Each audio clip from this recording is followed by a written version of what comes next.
एक हल्की सी उदासी भी थी जिसकी वजह वो खुद भी नहीं जानती थी। इसी वादी के दूसरी तरफ एक पुरस्रार पहाड़ था जिसे लोग जिन्नों का पहाड़ कहते थे। वहां एक जिन रहता था जिसका नाम जरकान था। जरकान आम जिन्नों जैसा नहीं था। वो ताकतवर तो था मगर जालिम नहीं। इसकी आंखों में सदियों की तन्हाई और दिल में खामोशी बसी हुई थी। वो इंसानों और परियों से दूर रहता क्योंकि सब इसे सिर्फ एक खौफनाक जिन समझते थे। एक दिन नौरीन नदी के पीछे एक नायाब फूल तलाश करते हुए गलती से जिन्नों के पहाड़ के करीब पहुंच गई।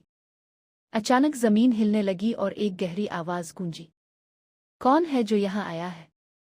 नौरीन घबरा गई मगर भागी नहीं। इसने हौसला करके कहा, मैं नौरीन हूँ, एक परी। मेरा इरादा किसी को नुकसान पहुंचाने का नहीं। धुंध के बीच से जरकान नुमुदार हुआ।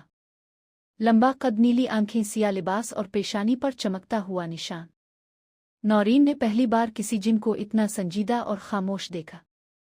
जरकान ने हैरत से पूछा, तुम री नहीं?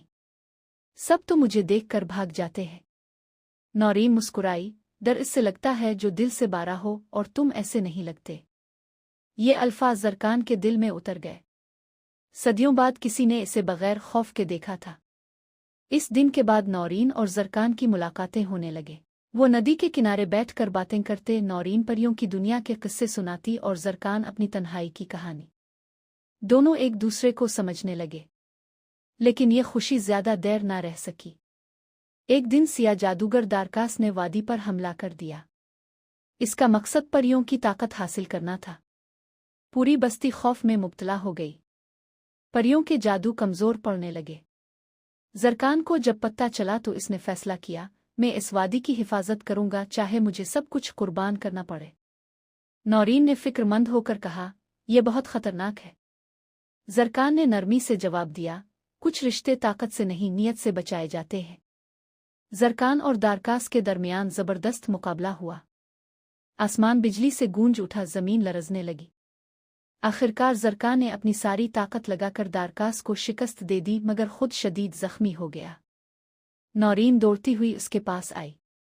इसकी आंखों से आंसू गिर रहे थे। इसने अपनी रोशनी जरकान के जख्मों पर रखी। एक मौजिज़ा हुआ। परी की खालिस रोशनी और जिन की सच्ची कुर्बानी ने मिलकर जरकान को शिफा दे दी। इस दिन के बाद परियों और जिन्नों के दरमियान दुश्मनी खत्म हो गई। जरकान को मुहाफिज माना जाने लगा और नौरीन को उम्मीद की अलामत।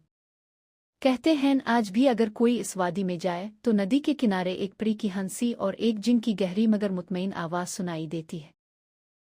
अगर आपको ये कहानी अच्छी लगी हो तो चैनल को सब्सक्राइब कर